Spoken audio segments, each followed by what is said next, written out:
All right, let us bow our head in prayer. Heavenly Father, we gather today in your presence to celebrate the union of James and Escarlin. We thank you for the love you have poured into their hearts and for their friendship that has grown between them.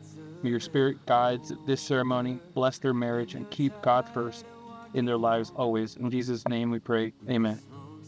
By the authority given to me by God in the state of Florida and the Universal Life Church, I now pronounce you husband and wife. What God has joined together, let no one separate. You may now kiss.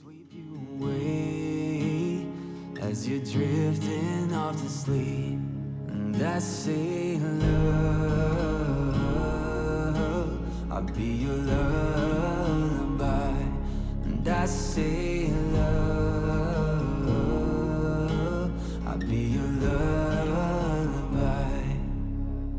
When you're feeling all alone and my arms aren't there to hold you, and every step away from home seems like it's further than the last.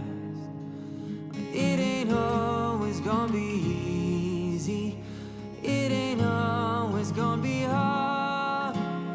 Let these notes and melodies be with you wherever you are. And I say love, I'll be your love.